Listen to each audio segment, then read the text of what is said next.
வணக்கம்.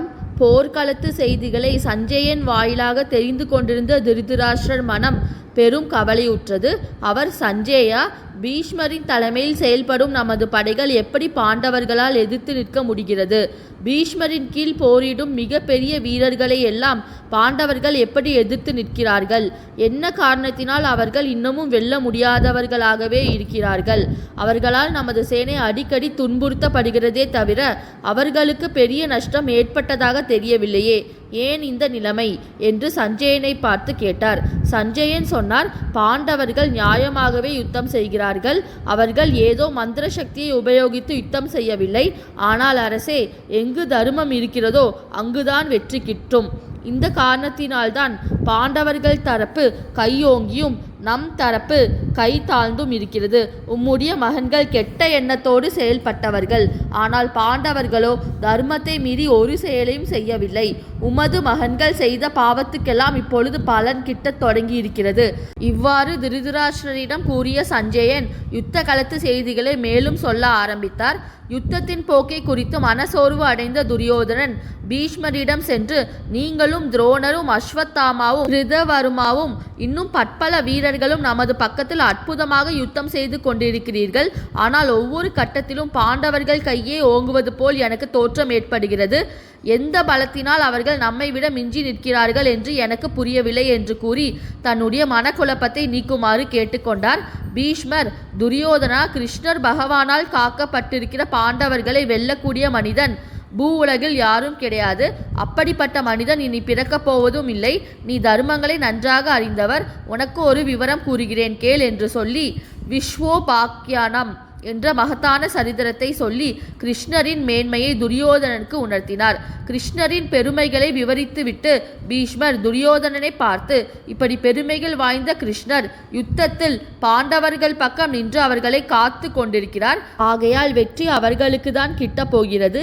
இதை பற்றி என் மனதில் சற்றும் சந்தேகமில்லை. இதை உணர்ந்து நீ இப்பொழுதும் கூட அவர்களோடு சமாதானம் செய்து கொள்ளலாம். அப்படி நடந்தால் இந்த பூமி காக்கப்படும் என்று கூறினார். பீஷ்மர் எவ்வளவோ எடுத்து சொல்லியும் கூட துரியோதனனின் மனம் சமாதானத்தை நாடவில்லை. யுத்தம் மேலும் தொடர்ந்தது. 5வது நாள் யுத்தத்திலும் பீஷ்மர், துரோணர் முதலானோர் கடும் போர் புரிந்தார்கள். அவர்களை அர்ஜுனன், பீமன் முதலியோரும் பாண்டவர் தரப்பில் இருந்த அரசர்களும் எதிர்த்து போர் செய்தார்கள். பாண்டவர் தரப்பில் போரிட்டு கொண்டிருந்த சாத்தியகி என்ற மன்னனின் மகன்கள் பலரை துரியோதனன் தரப்பில் போரிட்டு கொண்டிருந்த பூரிசிரவஸ் என்பவர் வீழ்த்தி கொன்றார். அதைத் தொடர்ந்து சாத்தியகிக்கும் பூரிசிரவஸுக்கும் இடையே கடும் போர் நடந்தது. இருதரப்பு சேனைகளும் பெரும் நாசத்தை விளைவித்த 5வது நாள் யுத்தம் முடிந்தது. 6வது நாள் யுத்தம் ஆரம்பித்தது. இருதரப்பு சேனைகளும் மோதிக்கொண்டிருந்த போது துரோணரை பீமன் எதிர்த்தார். துரோணனால் மிகவும் துன்புறுத்தப்பட்ட பீமன் மிகவும் கோபம் கொண்டு துரோணரின் தேரோட்டியை வீழ்த்தினார். பிறகு துரோணரே தன் தேரை செலுத்தி கொண்டு யுத்தத்தில் இறங்கினார். அப்போது மிகவும் கோபம் கொண்டு யுத்தம் செய்த அவர் பஞ்சு குவிலையை நெருப்பானது எரிப்பது போல் பாண்டவர் சேனையை அழிக்கத் தொடங்கினார். அவரும் பீஷ்மருமாக சேர்ந்து பாண்டவர் சேனைக்கு மிகப்பெரிய நாசத்தை விளைவித்தனர். அதேபோல் பாண்டவர் தரப்பில் அர்ஜுனனும் பீமனும் சேர்ந்து கௌரவர் சைன்யத்தில் பெரும் அழிவை ஏற்படுத்தினார்கள். அந்த நிலையில் 6வது நாள் யுத்தம் முடிவடைந்தது. 7வது நாள் யுத்தத்தில் பாண்டவர் தரப்பில் தர்மபுத்திரர், அர்ஜுனன், பீமன் முதலானோர் மிகவும் முனைப்புடன் யுத்தம் செய்தார்கள். கௌரவர் தரப்பில் பீஷ்மரும் துரோணரும் தொடர்ந்து கடும் போர் புரிந்து கொண்டிருந்தார்கள். பீஷ்மர் புரிந்து கொண்டிருந்த நாசத்தை காண சகிக்காதவராக தர்மபுத்திரர் சிகண்டியை பார்த்து, பீஷ்மரை கொல்வதாக நீ சபதம் செய்திருக்கிறாய். அந்த சபதம் பொய்யாக கூடாது. இதுவரை நீ அந்த சபதத்தை நிறைவேற்றுபவராக எனக்கு தெரியவில்லை. பீஷ்மரை பார்த்து நீ பயந்து கொண்டிருக்கிறாய் என்று நான் சந்தேகிக்கிறேன்.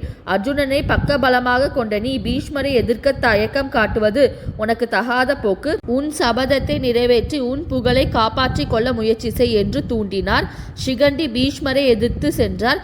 பீமனும் தர்மபுத்திரரின் மனக்கவலையை அறிந்து பீஷ்மரை எதிர்ப்பதில் முனைந்தார். தர்மபுத்திரரும் கூட பீஷ்மரை எதிர்த்து போரிடத் தொடங்கினார். பீஷ்மரோ மற்றவர்களை எதிர்த்து போர் புரிந்தாலும் சிகண்டி முன்பு பெண்ணாக இருந்தவர் என்பதை மனதில் வைத்து அவரை எதிர்க்காமலே சென்றார். யுத்த களத்தில் இரத்த வெள்ளம் பெருகியது. மாமிசத்தை உண்ணும் பிராணிகள் பல அங்கு கூடிவிட்டன. சூரியன் அஸ்தமனமானவுடன் யுத்தம் நின்றது. அவரவர்கள் தங்கள் பாசறைக்கு சென்றார்கள். அங்கே வாத்திய கோஷங்கள் முதலியவற்றினால் போர் வீரர்கள் உற்சாகப்படுத்தப்பட்டார்கள். இரு இருதரப்பு படை வீரர்களும் நல்ல மனமுள்ள நீரில் குளித்து ஓய்வெடுத்து பொழுது போக்கினார்கள். 8வது நாள் யுத்தத்தில் துரியோதனனின் தம்பிமார்களில் பலரை பீமன் கொன்றுவிட்டார். அதை எண்ணி எண்ணி துரியோதனன் மனம் நொந்த போது பீஷ்மர் அவரை தேற்றினார். சகுனியின் மகன்களும் யுத்தத்தில் உயிரிழந்தார்கள். கடோத்கஜனும் பீமனும் பெரும் வீர சாகசங்களை புரிந்து 8வது நாள் யுத்தம் முடிவடைந்தது. அன்றிரவு துச்சாதனன், சகுனி, கர்ணன் ஆகியோரோடு கூடி துரியோதனன் தனது பாசறையில் ஒரு ஆலோசனை நடத்தினார். என் கண் எதிரிலேயே தம்பிகள் உயிரிழந்தார்கள். துரோணர், பீஷ்மர், கிருபர், பூரிசிரவஸ் ஆகியோரால் கூட பாண்டவர்களை இன்னமும் வெல்ல முடியவில்லை. இந்த நேரத்தில் யுத்தத்தை எப்படி நடத்தி செல்வது என்று துரியோதனன் கேட்டார். கண்ணன் துரியோதனனுக்கு தைரியம் கூறினார். அரசே, நீ மனம் தளர வேண்டிய அவசியமில்லை. பீஷ்மர் யுத்தத்தில் இருந்து விலகினால் நான் யுத்த களத்தில் புகுவேன். அவர் ஆயுதத்தை கீழே வைத்தால் நான் ஆயுதம் ஏந்துவேன். பாண்டவர்களை அவரால் வீழ்த்த முடியாதா? அந்த ஐவர் மீது அவருக்கு இருக்கும் அன்பின் காரணமாக தான் அவர் தயக்கம் காட்டுகிறார். ஆகையால் நீ அவருடைய பாசறைக்கு சென்று யுத்தத்தில் இருந்து அவரை விலகி நிற்க சொல். அவர் ஆயுதங்களை கீழே போட்டால் யுத்த களத்தில் இறங்கி நான் ஒருவனாகவே பாண்டவர்களையும் அவர்களுடைய உறவினர்களையும் நண்பர்களையும் கொன்று குவிப்பேன். இவ்வாறு கர்ணன் கூறியதை கேட்ட துரியோதனன் பீஷ்மரிடம் வேண்டி யுத்தத்திலிருந்து அவரை விலகி நிற்க செய்து கர்ணன் ஆயுதம் ஏந்துமாறு செய்வதற்காக பீஷ்மரின் பாசறையை நோக்கி சென்றார். ஓய்வெடுத்து கொண்டிருந்த பீஷ்மரை அணுகிய துரியோதனனின் கண்களில் நீர் மல்கியது. இருகரம் கூப்பி பீஷ்மரை பார்த்த அவர், நீங்கள் எல்லோரையும் அழிக்கும் திறமை படைத்தவர். நீங்கள் மனம் வைத்தால் இந்த பாண்டவர்களை வெல்வது கடினமான காரியம் அல்ல. பாண்டவர்கள் மீது உமக்கிருக்கும் பாச தாபத்தினாலோ அல்லது என் மீது இருக்கும் கோபத்தினாலோ அல்லது என்னுடைய துரதிர்ஷ்டத்தினாலோ நீங்கள் பாண்டவர்களை காப்பாற்றி கொண்டிருக்கிறீர்கள். ஆகையால் உங்கள் முன் ஒரு வேண்டுகோளை வைக்கிறேன். கர்ணன் யுத்தம் செய்ய நீங்கள் அனுமதி கொடுக்க வேண்டும். நீங்கள் விலகி நின்றால் அவர் யுத்த களத்தில் இறங்குவார் என்று கேட்டுக்கொண்டார். துரியோதனின் சொல் அம்புகளால் தாக்கப்பட்ட பீஷ்மர் சொன்னார், துரியோதனா, என் சக்திக்கு ஏற்றவாறு முயற்சி செய்து யுத்தம் என்கிற இந்த வேள்வியில் என் உயிரை நான் அர்ப்பணித்து கொண்டிருக்கிறேன். அப்படி இருக்க என்னிடம் ஏன் இப்படி கடும் சொல் கூறுகிறாய்? விராட நகரத்தில் பாண்டவர்களை நாம் எதிர்க்க நேர்ந்த போது அர்ஜுனன் ஒருவனே நம் அனைவரையும் வென்றார். கர்ணன் அங்கே களத்தை விட்டே ஓடிவிட்டார். நானே மிகப்பெரிய வீரன் என்ற அகம்பாவத்தை உடைய கர்ணனை அர்ஜுனன் அப்போது வென்று காட்டவில்லையா? தேவதேவரும் பரமாத்மாவுமான நாராயணனே துணையாக கொண்டு அர்ஜுனன் இந்த யுத்தத்தில் இறங்கியுள்ளார். அப்படி இருக்க பாண்டவர்களை வெல்வது எப்படி நடக்கக்கூடியது? நீ செய்த தவறுகளினால் இந்த யுத்தம் நேர்ந்து விட்டது. இப்போது ஆண்மையுடன் அவர்களை எதிர்த்து யுத்தம் செய்வதுதான் உனது கடமை.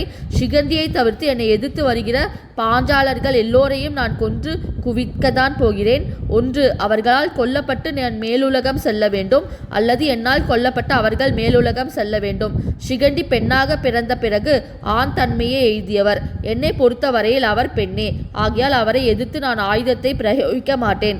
துரியோதனா, நீ கவலை இல்லாமல் போய் உறங்குவாயாக.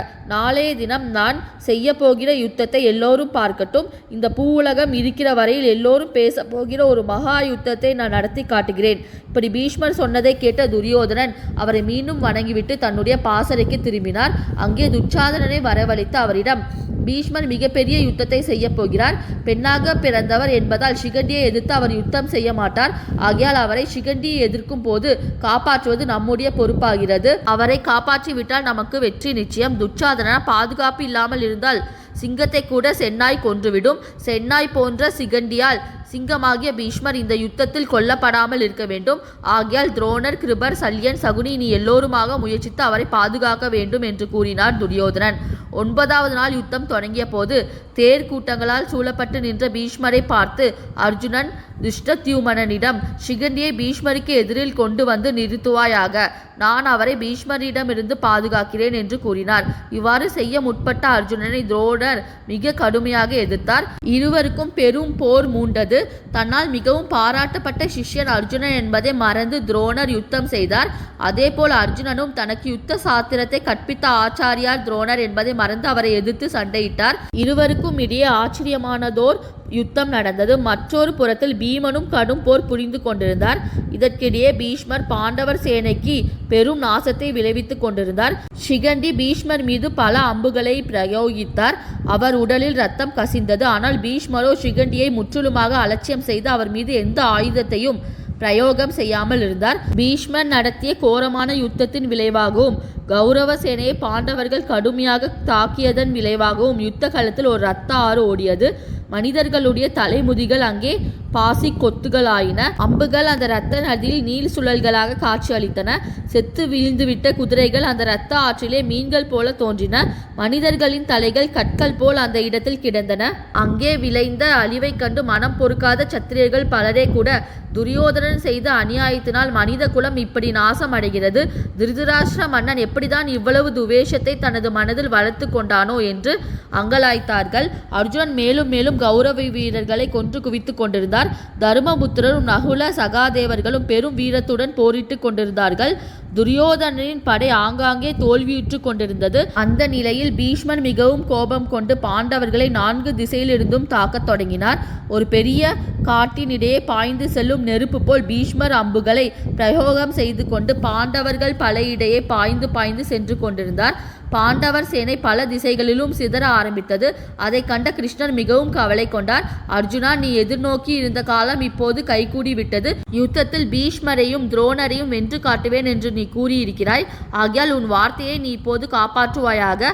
பகைவர்களை அழிக்கக்கூடிய வல்லமை பெற்ற நீ உன் மனத்தயக்கத்தை விடுத்து யுத்தம் செய் என்று கூறி அர்ஜுனனை தூண்டினார் கிருஷ்ணர்.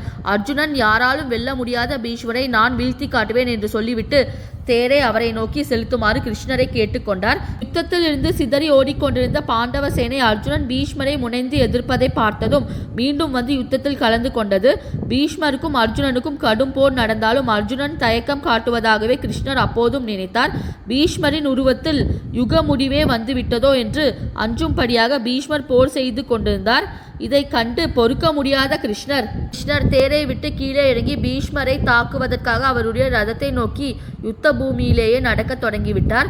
பீஷ்மர், தேவதேவரே, உம்மை நமஸ்கரிக்கிறேன். உம்மால் வீழ்த்தப்பட்டால் நான் பெரும் மேன்மை உறுவேன். இப்பொழுது யுத்தத்தில் உம்மால் எதிர்க்கப்படுவதால் நான் 3 உலகங்களிலும் கொண்டாடப்படுகிறவன் ஆகிறேன் என்று கூறி வில்லிலே நானேற்றி கிருஷ்ணரை குறிவைத்தார். அந்த நிலையில் அர்ஜுனன் ஓடி வந்து கிருஷ்ணரை பற்றி கொண்டு அவரை அங்கிருந்து இழுத்து கொண்டு பின்னால் சென்று அவருடைய கால்களை கட்டி கொண்டு கூறினார், கிருஷ்ணா, போர் புரிய போவதில்லை என்று சொல்லிவிட்டு அந்த வார்த்தையை மீறி நீங்கள் இம்மாதிரி செய்யக்கூடாது. பொய் சொன்னவர் என்ற பெயர் உங்களுக்கு வரக்கூடாது. யுத்தம் செய்வது என் பொறுப்பு. என் மீதும் கோபம் கொள்ள வேண்டாம். நான் தாங்கி இருக்கும் அஸ்திரங்கள் மீதும் ஆயுதங்கள் மீதும் ஆணையிட்டு சொல்கிறேன், ஒருவராலும் வெல்ல முடியாத பீஷ்மரை நான் வீழ்த்துகிறேன் என்று கூறினார். பிறகு கிருஷ்ணரும் கோபம் தணிந்தவராக மீண்டும் வந்து தேரில் ஏறிக்கொண்டார். அதை தொடர்ந்தும் கூட பீஷ்மர் பாண்டவர்களின் படையில் பெரும் நாசத்தை விளைவித்து கொண்டுதான் இருந்தார். அந்த நிலையில் 9வது நாள் யுத்தம் முடிவடைந்தது. ஆயுதம் தாங்க போவதில்லை என்று கூறிய கிருஷ்ணர் பீஷ்மரின் யுத்த வேகத்தை பொறுக்க முடியாமல் எங்கே அதனால் பாண்டவர்கள் நாசமடைந்து விடுவார்களோ என்று அஞ்சி தானே ஆயுதம் ஏந்த முடிவு செய்து விட்டது. 2 முறைகள். அதில் மேலே சொல்லியிருப்பது 2வது முறை. இதற்கு முன்பாகவே ஒரு முறை அவர் பொறுமை இழந்து கையில் சக்கராயுதத்தை ஏந்தி பீஷ்மரை நோக்கி சென்றதும் சென்ற அத்தியாயத்தில் வந்திருக்கிறது என்பதை வாசகர்களுக்கு நினைவுபடுத்துகிறேன். இந்த 2 நிகழ்ச்சிகள் கிருஷ்ணர் பொறுமை இழந்தார் என்பதை காட்டுவதை விட அதிகமாக பீஷ்மரின் வீரத்தை காட்டுகின்றன. அவருடைய போர்த்திறனை தாங்க பாண்டவ சைன்யத்தால் முடியவில்லை என்ற உண்மையை இந்த 2 நிகழ்ச்சிகளும் முக்கியமாக விளக்குகின்றன. இந்த சேனல் பிடிச்சிருந்தா லைக் பண்ணுங்கள், ஷேர் பண்ணுங்கள், சப்ஸ்கிரைப் பண்ணுங்கள். நீங்கள் இந்த சேனலை சப்ஸ்கிரைப் பண்ண ஸ்க்ரீனில் வர வீங்கிற ஐக்கானை கிளிக் பண்ணுங்கள். அடுத்து என்ன நடந்தது என்பதை பற்றி அடுத்த வீடியோவில் பார்ப்போம். ஒவ்வொரு வாரமும் சனிக்கிழமை மகாபாரத கதை நம் சேனலில் போடப்படும். அனைவரும் பார்க்கும்படி கேட்டுக்கொள்கிறேன். நன்றி.